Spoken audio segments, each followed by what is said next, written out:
مگر جب حضرت علی اپنی فوج کو لے کر کوفہ کی طرف واپس لوٹ رہے تھے تو انہی میں سے جو ایک ٹولہ تھا جو حضرت علی کے ساتھ تھا، انہوں نے شور مچانا شروع کر دیا کہ علی آپ نے ایک بہت بڑا جرم کیا ہے۔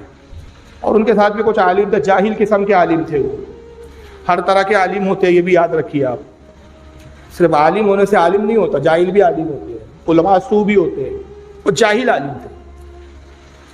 اور انہوں نے بڑے بڑے عالم فاضل اپنے آپ کو سمجھتے، کہا تم نے بہت بڑا شرم جرم کیا ہے علی، یا تو اس جرم سے آپ توبہ کیجئے، تائب ہوئیے، اور اگر نہیں آپ توبہ ہوتے تو ہم آپ کو چھوڑ دیں گے۔ آپ نے کہا کون سا جرم کیا؟ کہا کہ آپ نے ابو موسیٰ اشعری کو حکم بنایا، منصف بنایا، اور ان کے لیے بارے میں یہ کہا کہ جو یہ فیصلہ کر لے، جو یہ حکم بیان کرے وہ حکم آپ مانیں گے۔ یہ اتنا بڑا جرم ہے کہ قرآن کے خلاف آپ نے کام کیا، اس لیے کہ قرآن میں اللہ فرماتا ان الحکم الا للہ، حکم نہیں سوائے اللہ کے، حکم صرف اللہ کا ہی چلے گا۔ آپ نے اللہ کے حکم کو ماننے کے علاوہ ایک بندے کا بھی حکم مانا، بالکل یہ وہی منطق تھی، وہی قرآن سے استدلال تھا جو وہابیوں کا ہے، ایاک نعبد و ایاک نستعین، ہم تیری ہی عبادت کریں اور تجھی سے مدد چاہے، تو اللہ کے سوا کسی سے مدد نہیں مانگ سکتے۔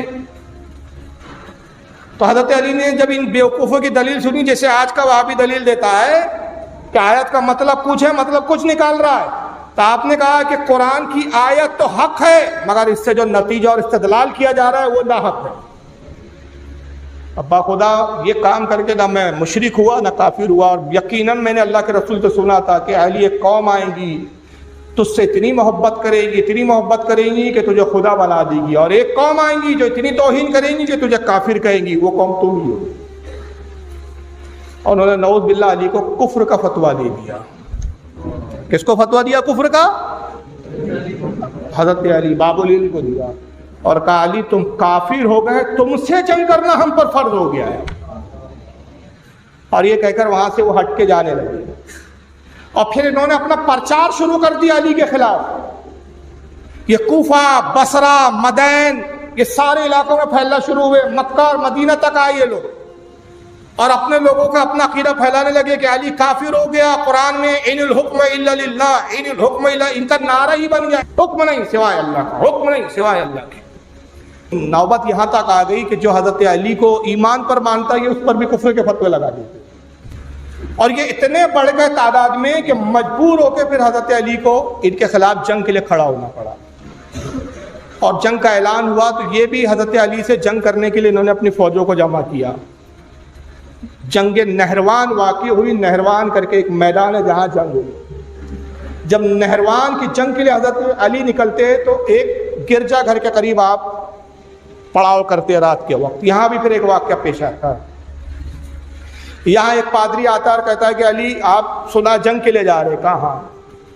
وہ بھی علم نجوم کا ماہر تھا، کہا کہ ہمارے علم کے اعتبار سے یہ جنگ کے لیے ساتھ مناسب نہیں ہے، آپ کو 6 مہینے 4 مہینے توقف کرنا چاہیے۔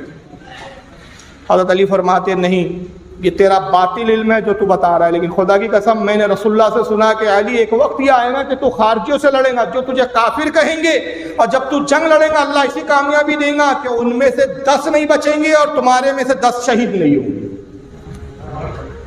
جنگ فتح ہو۔ نہروان میں پھر جنگ ہوئی، اور حضرت مولا کائنات علیہ نہروان میں ان خارجیوں کو قتل کیا، اور وہی ہوا جو رسول اللہ کی پیشن گوئی تھی۔ حضرت علی کی طرف سے صرف 10 لوگ شہید ہوئے، اور ان کی طرف سے 10 کے علاوہ کوئی بچا نہیں، وہ 10 میدان چھوڑ کر بھاگ گئے۔ نہروان ختم ہوئی، جب نہروان کی فتح ہوئی تو کوفہ کے باہر، کوفہ آپ کی راجدھانی تھی، جب کوفہ کی طرف لوٹ رہے تھے بیچ راجدھانی ایک جگہ پہ آپ نے پڑاؤ ڈالا، آس پاس کے گاؤں والے تحفے طائف لے کر پہنچے، نہروان کی فتح کی مبارکباد دے رہے ہیں۔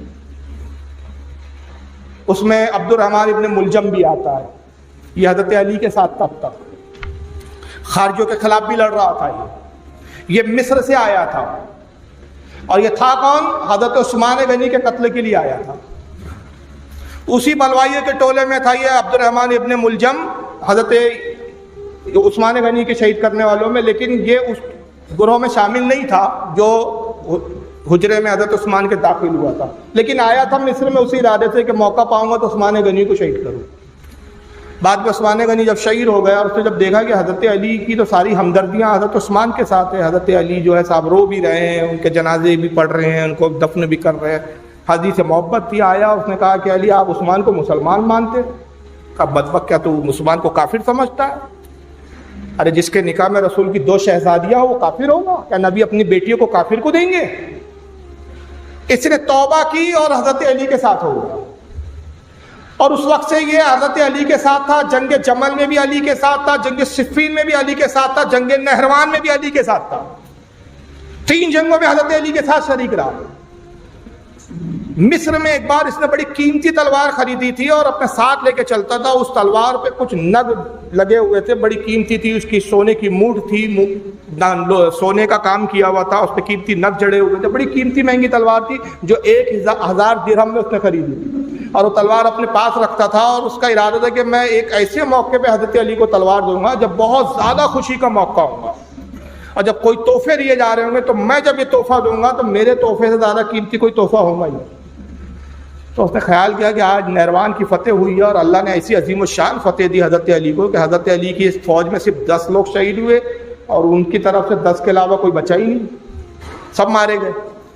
اس سے زیادہ خوشی کا کوئی موقع نہیں ہے، اور آج سب تحفے دے رہے ہیں حضرت علی کو، مبارکباد دے رہے ہیں، چلو آج تلوار میں خود حضرت علی کو پیش کرتا ہوں۔ یہ آیا اور تلوار حضرت علی کے پاس لاتا ہے، حضور میری طرف سے تحفہ قبول کیجیے۔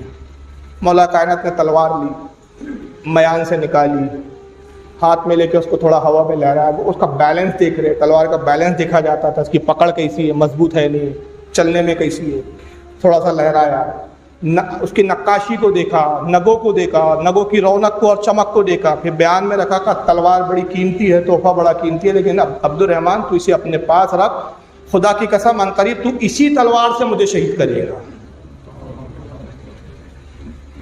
یہ انہیں لگا کہ آقا میں فدا ہو جاؤں، میں کیوں آپ کو شہید کروں گا، میں تو آپ کا غلام ہوں، آپ کا خادم ہوں۔ کہا ہاں خدا کی قسم اسی تلوار سے تو مجھے قتل کرے گا۔ اس نے کہا کہ حضور اس سے پہلے کہ میں اتنے عظیم جرم میں گرفتار ہوں اور اللہ کی بارگاہ میں پکڑا جاؤں، اللہ کی بارگاہ میں میری پوچھ ہو، آپ مجھے قتل کر دیجیے۔ بہتر ہے کہ اگر آپ مجھے قتل کر دیں گے آپ شہادت سے بھی بچ جائیں گے اور میں گناہ کرنے سے بچ جاؤں گا، آپ کے قتل کے گناہ سے میں بچ جاؤں گا۔ آپ نے کہا میں تجھے قتل نہیں کر سکتا، اور باخدا میں قتل کس بنیاد پہ کروں، تجھ پر ابھی کوئی جرم ہی نہیں ہے، تو اگر میں ابھی تجھے قتل کرتا ہوں تو گویا ایک بے قصور کو مار رہا ہوں، تو نے میرا ابھی قتل تھوڑی کیا، جرم میں تو ابھی ملوث تھوڑی ہے، میں کس بنیاد پہ تجھے قتل کروں۔ وہ زمین پہ لوٹنے لگا، کہا علی خدا کی قسم آپ بس مجھے قتل کر دیجئے۔ آپ نے فرمایا میں قتل نہیں کر سکتا، اچھا ایک کام کر دے، اگر تو وہ کام میرا کر دے تو میں خوش ہو جاؤں۔ اچھا بتائیے کیا کام؟ کہا جا کوفہ جا اور کوفہ کے لوگوں کو خبر دے کہ نہروان کی جنگ فتح کا پا لی گئی ہے، نہروان کی جنگ کی خوشخبری اہل کوفہ کو سنا دے، اگر تو نے کام کر لیا تو میرا دل خوش ہو جائے۔ اس نے کہا ٹھیک ہے حضور آپ کا حکم۔ گھوڑے پہ سوار ہوا، کوفہ آتا ہے اور کوفہ کی گلیوں میں آواز لگا رہا ہے، لوگوں میں نہروان میدان نہروان سے آ رہا ہوں، اسی جنگ میں شریک تھا، مبارک ہو مولا کائنات علی مرتضیٰ فتح یاب ہوئے۔ لوگ گھروں سے نکلتے ہیں، آپس میں ایک دوسرے کو مبارکباد دیتے ہیں، سب علی کے چاہنے والے تھے کوفہ میں، ایک دوسرے کو مبارکباد دی جا رہی ہے۔ یہ بس گلیوں میں جا رہا تھا، ایک جگہ سے ڈھول باجوں کے بجنے کی آواز آتی ہے، گانوں کی گیت کی آواز آتی ہے، عورتوں کی آواز ہے جو گیت گا رہی ہے۔ اس نے کہا یہ کیسے ڈھول باجے بج رہے ہیں، گیت کہا بھائی کوئی شادی وغیرہ چل رہی ہے۔ اس نے کہا افسوس حضرت علی تھوڑا سا کیا راجدھانی سے ہٹے، یہ لو لہیب شروع ہو گیا۔ باخدا اگر کوفہ میں حضرت علی مولا کائنات ہوتے تو کسی کی مجال نہیں تھی کہ وہ ڈھول بجا لے اور اس طرح کے فیض گیت گا لے۔ حضرت علی کا کوفہ میں نہ ہونے کا فائدہ اٹھایا جا رہا ہے، میں ابھی جاتا ہوں اور ان ڈھول تاشوں کو اور سب کو ناچ گانوں کو بند کرتا ہوں۔ یہ ارادے کے ساتھ کہہ کے غصے میں پہنچا، جب عورتوں کے پہنچا تو ایک خاتون پہ نظر پڑی اور جیسی اس کے حسن کو دیکھا اس کا دماغ ہی پھر گیا صاحب۔ پورے کوفہ کی سب سے حسین عورت تھی، اس کے حسن کے چرچے تھے، بس اس عورت کو دیکھتا رہا، بھول گیا صاحب وہ ڈھول بند کرو گانے بند کرو، اسی کو دیکھا جا رہا ہے، اسی کا پیچھا کر رہا ہے، وہ جدھر جاتی ہے بھی پیچھے پیچھے چھپ چھپ کے دیکھ رہا ہے۔ کسی نے دیکھ لیا، کہا کہ کیا یہ تاکہ جاکی کیا ہو رہی ہے عورتوں میں؟ بولے یہ عورت کون ہے، لڑکی کون ہے؟ کسی نے کہا اس کا نام قطامہ ہے، قطامہ بنت شجنہ اس کا نام تھا۔ کہا میں اس سے شادی کرنا چاہتا ہوں. ارے بولے تو شادی؟ اچھے اچھے آئے, کسی کو منہ نہیں لگاتی ہو. کیا تو کہیں کا بادشاہ ہے؟ نہیں. کہیں کا وزیر ہے؟ نہیں. پھر کہا تجھ سے کیسے نکاح کریں گے؟ کہا میں وہ کچھ نہیں جانتا, بس میں شادی کرنا چاہتا ہوں, مجھے یہ بتاؤ کہ اس کی کوئی کنیز وغیرہ ہے؟ بولے ہاں یہ اس کی کنیز ہے. کنیز کو بلایا, کچھ اس نے درہم دیے, کہا کہ اپنی آقا سے ایک بار میری ملاقات کروا.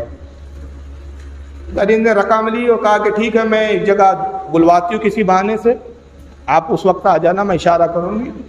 ایک تنہائی کا اس نے موقع دیا. یہ عبد الرحمن ابن ملجم وہاں پہنچتا ہے, اس سے ملاقات کرتا ہے اور کہا کہ میں تجھ سے شادی کرنا چاہتا ہوں, نکاح کرنا چاہتا ہوں. اس نے کہا کیوں کرنا چاہتے ہو مجھ سے نکاح؟ کہا خدا کی قسم تجھ سے زیادہ حسین خوبصورت عورت میں نے دیکھا ہی نہیں. جب سے تجھے دیکھا میں بے چین ہو گیا ہوں, اور جب تک تو مجھے حاصل نہیں ہو جائیں گی, مجھے راتوں کی نیند میرے لیے حرام ہے, سونا حرام ہے, کھانا حرام ہے. اس نے کہا اچھا ابھی تو میں شادی کی تقریب میں ہوں, ایسا کرو کل آؤ میرے گھر, یہ گھر ہے میرا, اس طرف جاؤ. اس نے گھر کا پتہ بتایا, اس گھر میں آؤ, اس وقت آنا, پھر میں اس پر غور و فکر کروں گی اور پھر کچھ بات ہوں گی. جب اس نے یہ کہا تو اس کو امید بن گئی کہ بھائی بلایا, اس کا مطلب یہ کچھ تو 50% تو راضی ہے. یہ وقت مقررہ پہ پہنچا قطامہ سے ملنے کے لیے. قطامہ نے کہا کہ میری شادی کی ایک ہی شرط ہے, بڑی مہنگی ہے. کیا شرط ہے؟ کہا میرا مہر بہت مہنگا اور اچھے اچھے لوگ میرا مہر نہیں دے پاتے, ورنہ باخودہ میں خود شادی کی خواہش رکھتی ہوں, مجھے خود شادی کی ضرورت ہے, مجھے خود مرد کی ضرورت ہے, لیکن جو بھی مرد آتا ہے, بڑے بڑے لوگ آئے, جب میں نے اپنے مہر کا تذکرہ کیا مہر سن کے بھاگ جاتے. تو کہا ایسا کون سا مہر ہے کہ جو ادا نہ کیا جا سکے؟ اگر تو پہاڑ کھود کر کوئی ہیرا لانے کے لیے بھی کہے گی تو میں اس مہر میں دینے کے لیے تیار ہوں. کہا یہ اس سے بھی زیادہ سخت کام ہے. کہا کیا ہے بتا تو, تیرا مہر کیا ہے؟ کہا میرا مہر علی کا سر ہے. علی کا سر اگر میرے مہر میں, تو کہا علی سے دشمنی کی وجہ؟ کہا کہ نیروان میں میرے باپ اور میرے بھائی کو علی نے قتل کیا ہے, اور جب میں نے قسم کھائی ہے کہ جب تک علی کے خون سے اپنے چہرے کو نہ ملوں گی اور علی کے کٹے ہوئے سر بریدہ کو اپنے قدموں میں نہ دیکھ لوں معاذ اللہ, اس وقت تک مجھ پہ شادی حرام, نکاح حرام. کواری مر جاؤں گی, شادی نہیں کروں گی جب تک علی کا سر نہ رہے. یہ میں نے قسم کھائی ہے. اب یہ کشمکش کہا ایک دن کا کی مہلت دے, تو نے مہر بہت, واقعی تو نے بڑا قیمتی مہر مانگا ہے. اس کے بعد یہ اپنے حجرے میں رات بھر سوچتا رہا, دنیا غالب آ گئی, شیطان نے وسوسے ڈالے, اور ایسے ٹائم وہی وسوسے آتے, قتل کر دے عبد الرحمن, اللہ غفور الرحیم ہے, تیری توبہ قبول کر لے گا. دوسرے دن پہنچ کے کہتا ہے کہ مجھے منظور ہے. اب بس عنقریب علی کوفہ میں داخل ہوں گے, بس میں آج سے عہد کرتا ہوں کہ علی کا سر لاؤں گا اور تجھ سے نکاح کروں گا. اور کوئی شرط؟ بولے ہاں ایک شرط صرف یہ ہے کہ 3000 بولے درہم بھی مجھے مہر میں چاہیے. کہا وہ تو میرے لیے کوئی بڑی بات ہے, البتہ علی کا سر میرے لیے مشکل ہے. وہی تلوار جو حضرت علی کو تحفے میں دے رہا تھا, علی نے واپس کر دی تھی. اب اس تلوار بنانے والے کے پاس آتا ہے اور کہتا ہے کہ اس کو زہر میں بجھا. زہر میں بجھایا کیسے جاتا تھا معلوم ہے؟ آپ نے سنا نا, زہر میں بجھا ہوا تیر تھا. یہ جملے بولتے ہیں تقریروں میں. میری عادت ہوتی ہے کہ میں یہ ساری اصطلاحوں کو اتنے آسان بتاتا کرتا ہوں کہ عوام کو اسے اتنی آسانی سے سمجھ میں آ جائے کہ جب یہ بعد میں بولا جائے تو سمجھ لے کیا معاملہ ہے. زہر میں بجھایا نا کس کو کہتے ہیں؟ تلوار ہو یا تیر, اس کو آگ میں پہلے گرم کیا جاتا ہے. جب وہ گرم ہو کے لال ہو جاتی ہے بالکل آگ کی طرح, تو زہر, پانی کی جگہ زہر رکھا جاتا ہے اور زہر میں اس کو ڈالا جاتا ہے بجھانا, تو وہ زہر اس کے اندر سرایت کر جاتا ہے لوہے کے اندر. ایسا کئی بار کیا جاتا ہے. تو وہ ہتھیار اتنا خطرناک ہو جاتا ہے کہ اگر کسی کو زخم بھی لگ جائے تو بھلا وہ زخم سے نہیں مرتا, لیکن زہر زخم سے ٹچ ہو جاتا ہے تو زہر کی بنیاد پہ اس کی موت ہو جاتی ہے. اسے کہتے ہیں زہر میں بجھانا. لوہار کے پاس پہنچا, کہا کہ جو سب سے شدید, سب سے خطرناک جو زہر ہے اس میں اس کو بجھا. تو اس نے کہا تلوار تو بڑی قیمتی ہے, تو زہر میں بجھانے لایا, کس کے قتل کا ارادہ ہے؟ کہا تجھے اس سے مطلب نہیں. کہا نہیں, اب تو مجھ پہ واجب ہو گیا ہے کہ اس کا نام جانوں, کیونکہ یقیناً تو کسی خاص شخصیت کو قتل کا ارادہ رکھتا ہے, تبھی نام بتانے سے ہچکچا رہا ہے. جب تک نام نہیں بتائیں گا میں زہر میں تلوار بجھانے والا ہوں. اس نے کہا سن، یہ تلوار میں نے 1000 درہم میں خریدی ہے، صرف زہر بجھانے کے لیے میں 1000 درہم دینے کے لیے تیار. یعنی 1000 بہت زیادہ، اس وقت بہت بڑی رقم ہوتی تھی، جبکہ زہر بجھانے کے اتنے پیسے نہیں لیے جاتے تھے. اور 1000 درہم سے بھی شرط پہ دے رہا ہوں کہ تو اس کا نام نہ بتا، اور یہ جو میں تیرے سے کام کروا رہا ہوں اس راز کو راز رکھ، کسی کو ظاہر نہ کرنا. وہ لوہار جو تھا لالچ میں آ گیا، 1000 درہم دی اس نے، بس اس کو ہی معلوم ہے اپنا ارادہ کہ کیا کرنا، کسی کو نہیں بتایا. اس کے بعد یہ آتا ہے زہر میں سے کئی بار وہ تلوار کو بجھایا گیا، 1000 درہم دیے اس نے. پھر قطامہ کے پاس آیا، کہا میں نے تلوار تیار کر لی. اس نے کہا میں 2 شخص سے تجھے ملاتی ہوں، یہ بھی ہمارے خارجی سے طبقے سے تعلق رکھتے ہیں، ان کے بھی کچھ ارادے ہیں، ان کے ساتھ تو شامل ہو جا. اس نے 2 شخصوں سے ملایا، اس میں ایک کا نام تھا برق بن عبداللہ اور ایک تیسرا تھا عمرو بن بقیر تمیمی. یہ بھی خارجی تھے. ملاقات ہوئی، کہا تم کیا ارادہ رکھتے ہو؟ کہا ہم بھی علی کا قتل کا ارادہ رکھتے ہیں. کہا علی کے قتل کی تو میں نے قسم کھا لی ہے. کہا اچھا چلو ٹھیک ہے، قطامہ سے تیرا وعدہ ہو گیا ہے تو ہم علی کے قتل سے اپنے ہاتھ کو ہٹاتے ہیں، مگر 2 لوگ اور ہیں جو ہمارے ٹارگٹ میں ہیں. یہ 3 لوگ اگر ختم ہو جائے تو پھر خارجیوں کی حکومت قائم ہو جائیں گی، اور یہ سارے 3 لوگ جو یہی پورا فتین معاذ اللہ ان کے جملے تھے، یہی لوگ فتنہ برپا کر رہے ہیں اسلام کے نام پر، اور یہ تینوں لوگ ہمارے نزدیک کافر ہیں. اگر ان کو قتل کر دیے تو پھر صرف خارجیوں کی حکومت ہے، فتنے ختم ہو جائیں گے. تو عبد الرحمن نے کہا کیا ارادہ کیا ہے، کس کو قتل کی بات کر رہے ہو؟ کہا ہم معاویہ کو بھی مارنا چاہتے ہیں اور عمرو بن عاص کو بھی مارنا چاہتے ہیں. وہاں پہ ایک خفیہ میٹنگ ہوئی قطامہ کے گھر، اور باقاعدہ ایک ہی تاریخ طے کی گئی، ایک ہی تاریخ کو تینوں لوگوں پر حملہ کیا جائے گا. تاریخ ایک، وقت بھی ایک ہی مقرر ہوا، ایک ہی وقت پر ایک ہی تاریخ کو الگ الگ شہر میں. حضرت عمرو بن عاص مصر میں تھے، وہاں کے گورنر تھے، مصر میں ایک حملہ کریں گا. اس کے لیے اب جو ہے عمرو بن بقیر تمیمی تیار ہوا کہ عمرو بن عاص کو میں قتل کروں گا. بکر بن عبداللہ نے کہا امیر معاویہ کو میں ماروں گا. عبد الرحمن ابن ملجم علی کے لیے یہ اپنے اپنے علاقوں میں داخل ہو گئے. وہ تاریخ کا انتظار کر رہے ہیں. تاریخ جو طے ہوئی تھی وہ تھی 19 رمضان. اب بعض مورخین نے کہا کہ 17 رمضان تھی. 17 اور 19 میں اختلاف ہے، 19 پر زیادہ اجماع ہے. حضرت علی کوفہ میں ہے، رمضان کا مہینہ چل رہا ہے. عادت مبارکہ یہ ہے کہ ایک دن حضرت امام حسین کیا سحری فرماتے ہیں اور ایک دن حضرت امام حسن کیا سحری کرتے ہیں. 19 رمضان کا جب روزہ آیا، 19 کی شب آئی، امام حسن کیا سحری فرما رہے ہیں، اور سحری کرتے کرتے فرماتے بیٹا حسن آج تاریخ کیا ہے؟ ابا جان 19 رمضان ہے، 19واں روزہ ہے. کہا میرا قاتل مسجد میں میرا انتظار کر رہا ہے. ابا جان آپ قاتل کو جانتے، حکم دیجئے کہاں ہے؟ مسجد کے کونے میں چھپا ہے، میرا انتظار کر. ابا جان حکم دیجئے، ابھی میں قتل کرتا ہوں، اس کو گرفتار کر کے لاتا ہوں، قتل کرتا ہوں. بیٹا کس جرم میں قتل کر رہے ہو، کس قصور پہ قتل کر رہے ہو؟ اب اس نے جرم کیا ہی کیا ہے؟ انصاف دیکھو، آپ اور ہم ہو تو ارے بھائی جان کا خطرہ ہے، پہلے جا کے پولیس اسٹیشن میں ہم پڑوسی کے نام سے کمپلین ڈال دیتے، جان کا خطرہ بھائی، دھمکی نہیں بھی تو بولے دھمکی دیا استعمال. ہمارا تو یہ حال ہے. یہاں تو قاتل پتا ہے، نام پتا ہے، سب کچھ پتا ہے. کہا کس جرم میں قتل کروں گے؟ کہا ابا جان اتنی اجازت دی کہ میں گرفتار کر لوں تاکہ آپ کا قتل ہونے سے رہ جائے. کہا گرفتار بھی کس جرم میں کروں گے؟ خدا کی قسم اگر تم اسے قتل کرو یا گرفتار کرو تو یہ ناانصافی ہے، یہ ظلم ہے. اور بیٹا میرا وقت آ گیا ہے کہ رسول اللہ سے ملاقات کروں، یہ میری آخری سحری ہے. ستو کو پانی میں گھول کر آپ نے پیا، استعمال کیا. تقوی کا یہ عالم تھا.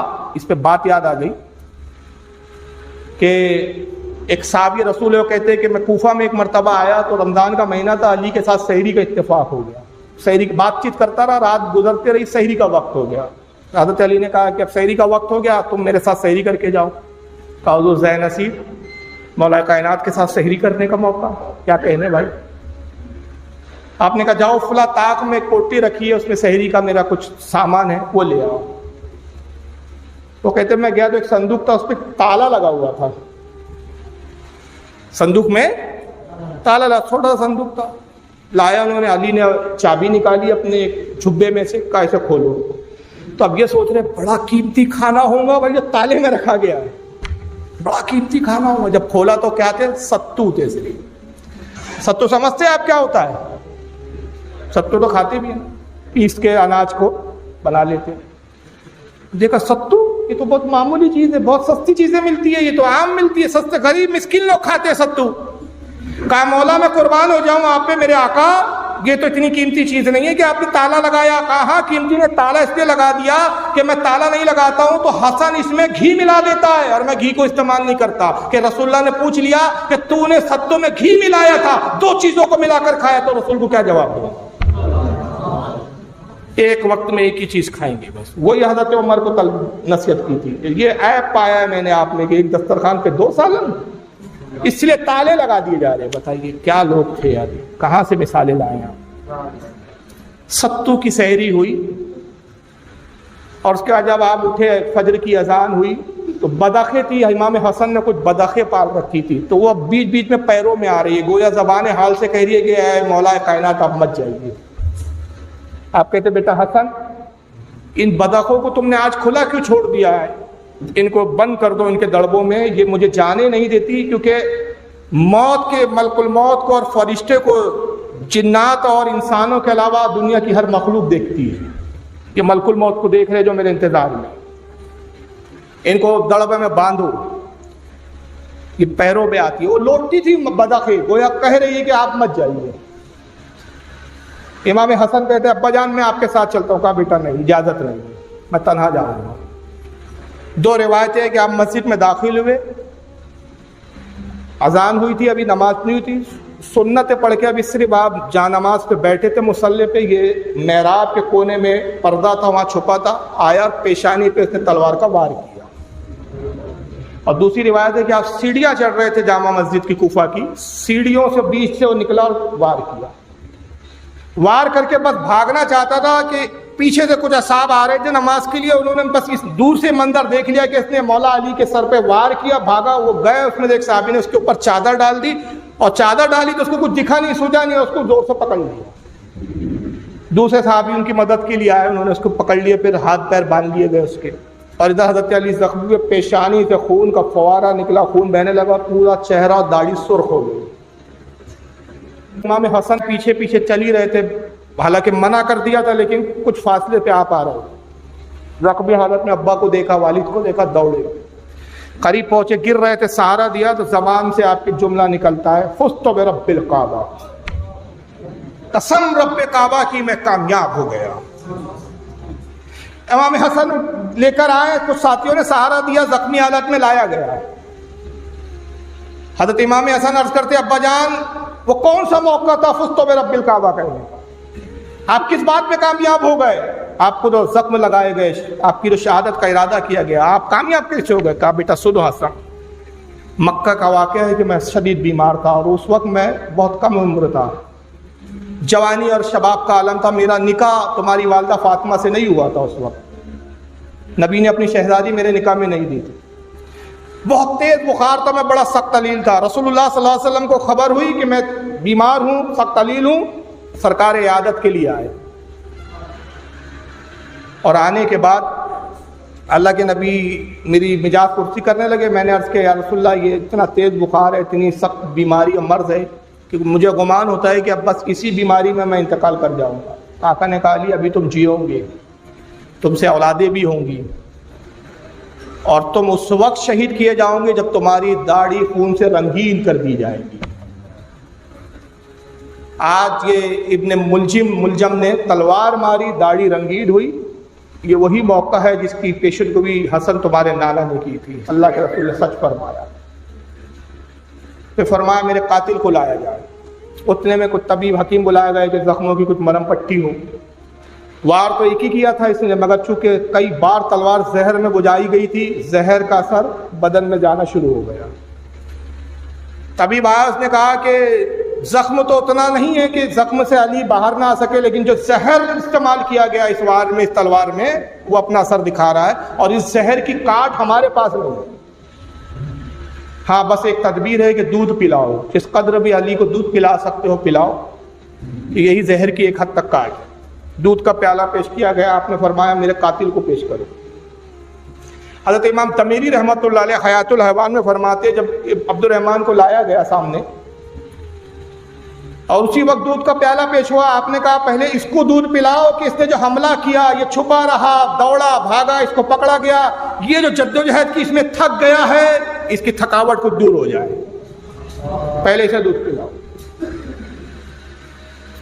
عبد الرحمن کو پیالہ دیا گیا, مٹی کا پیالہ تھا. اس نے دیکھا پیالہ, زور سے پٹک کے پھینک دیا. کہا کیوں پھینکا؟ کہا چونکہ آپ اب جان چکے ہیں, طبیبوں نے سن چکے ہیں کہ جو تلوار میں نے وار میں استعمال کی اس میں زہر ہے, تو اس کا بدلہ یہ ہے کہ دودھ میں زہر دیا جا رہا ہے مجھے. کیا آپ زہر دے کے مارنا چاہتے ہیں؟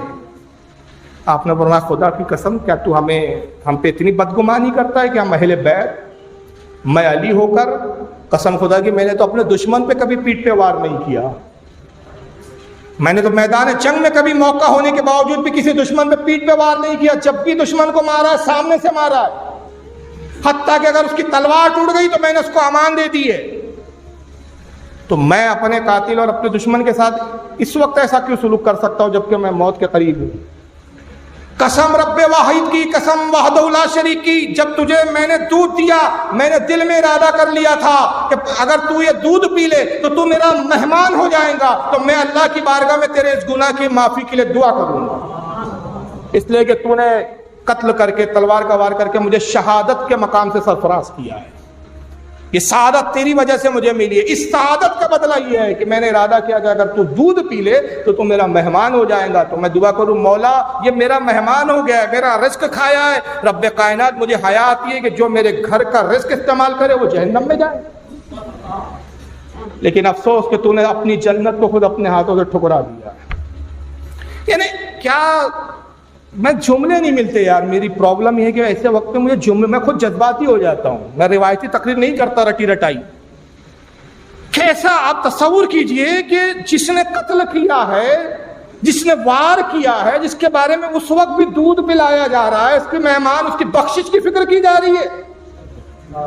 میں علی کے جذبے پہ قربان نہ ہو جاؤں. جب مولا آپ اپنے قاتل کو بخشوانا چاہتے ہیں, ہم تو آپ کے غلام ہیں, تو آپ کی تڑپ کا کیا حال ہوگا؟ پھر ہم کیوں نہ امید رکھیں کہ ان کی محبتوں میں ہم بخشے جائیں گے.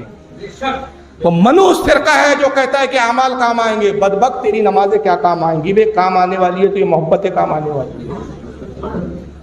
ایسی جماعتوں کے پیچھے مت جاؤ خدا کی قسم. سنیت کو سمجھو, اہل سنت کیا ہے, اعلیٰ کا پیغام کیا ہے. اس کے بعد پھر آپ نے نصیحت فرمائی, کہا کہ اگر میں انتقال کر جاؤں, اس نے ایک ہی وار کیا ہے مجھ پر, ایک ہی وار اس پہ کیا جائے. ایک وار میں اگر یہ بچ گیا تو اس کو چھوڑ دیا جائے, مر گیا تو پھر فیصلہ اللہ کا جو تھا وہ ہو کے رہا. اور دوسرا آپ نے فرمایا کہ اگر میں بچ جاؤں, جبکہ پیشن گوئیاں پوری ہے, رسول کا فرمان حق ہے, اگر اللہ نے میری عمر لکھی اور میں بچ جاؤں تو پھر میں فیصلہ خود کروں. امام حسن کو یہ نصیحت کی کہ بیٹا حسن تو میرا وارث ہے, لہذا میرے قاتل سے بدلہ قصاص لینا شرعاً یہ تقاضا تیرے ذمے ہے, تو ایک ہی وار کرنا. 21 رمضان 19 رمضان کو آپ پہ ضرب لگائی گئی اور 21 رمضان 40 ہجری کو آپ کا وصال ہو گیا. جب حضرت امام علی مقام نے اس کو سزا دینی چاہی تو حضرت علی کے کچھ ساتھی تھے, انہوں نے, وہ سب جذبات میں تھے, رو رہے تھے, حضرت علی کے جانے کا غم تھا. انہوں نے کہا اے شہزادے, اے رسول اللہ کے بیٹے, نصیحت اور وصیت آپ کے لیے ہے, اس قاتل کو ہمارے حوالے کیجیے. جب تک ہم اس کو دردناک سزا نہ دیں ہمارے دل کو سکون نہیں ملے گا. علی نے اس کے لیے بہت چھوٹی سزا تجویز کی ہے, ایک ہی بار بچ گیا تو چھوڑ دو, یہ بہت چھوٹی سزا ہے. وہ حضرت علی کا جو ہے جذبہ تھا, ان کا رحم تھا کہ وہ اپنے قاتل کے بھی بارے میں ایسے سوچ کے گئے اور اس طرح کہہ کر گئے. مگر ہم میں سے کوئی علی نہیں ہے, ہم اتنا ضبط اور برداشت کا مادہ نہیں رکھتے. وصیت آپ کو کی گئی تھی, نصیحت آپ کو کی, اس نصیحت اور وصیت سے ہم بری ہے. یہ قاتل ہمارے حوالے کیا جائے تاکہ پہلے ہم اس کو کچھ زرقوب کرے, کچھ مارے پیٹے, اپنی بھڑاس نکالے.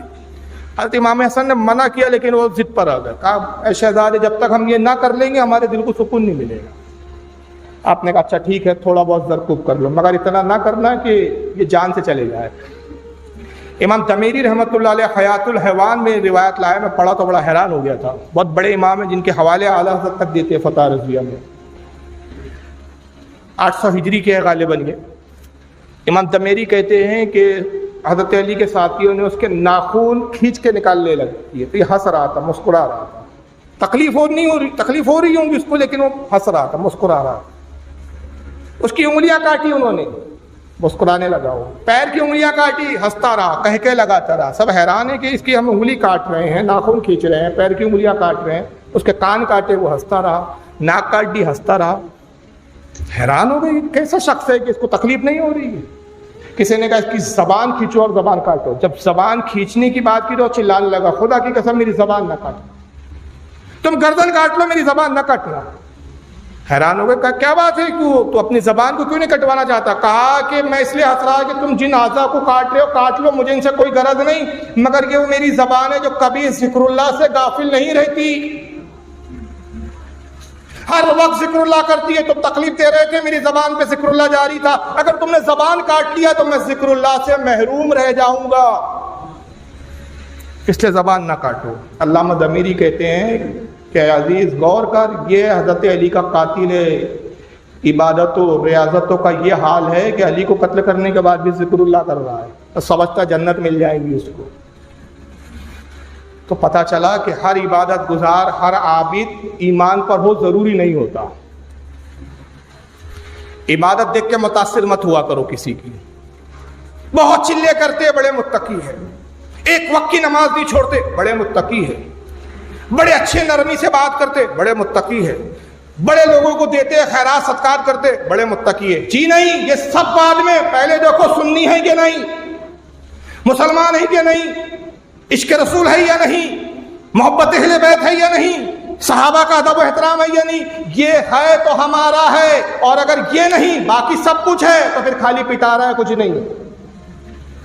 یہ واقعہ لکھ کے علامہ دمیری فرماتے کہ عزیز ایمان اصل ہے, باقی تو سب یہ چیزیں کوئی اہمیت نہیں رکھتی. ابن عبد الرحمن ابن ملجم جیسا بدبخت اس لمحے بھی ذکر اللہ سے غافل نہیں ہے, تو ذکر اللہ کرنا کوئی ایمان کی دلیل نہیں بنتا.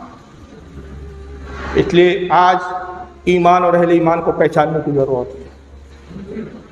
اور آپ نے پھر آخر میں ایک وصیت کی تھی, وہ وصیت بھی حالات کے تقاضا بتا رہی تھی. کہا کہ میرے جنازے کو لے کر چلنا. 2-3 روایتوں کا یہاں بہت اختلاف ہے. کہا خضر علیہ السلام آئیں گے اور وہ تمہاری رہنمائی کریں گے کہ کہاں مجھے دفن کیا جائے. ایک روایت تو یہ تھی. دوسری آپ نے فرمایا کہ مجھے جنت البقیع میں دفن کرنا, میری قبر کو پوشیدہ رکھنا. تیسری فرمایا کہ اے حسن میرے جنازے کو اونٹ پہ رکھ دینا اور اونٹ کو چھوڑ دینا اس کے حال پر, وہ اونٹ چلتا رہے گا, جہاں ٹھہر جائے وہیں میری قبر بنانا. یہ 3-4 مختلف روایتیں ہیں, اختلاف ہے اس قبر مبارک کو لے کر.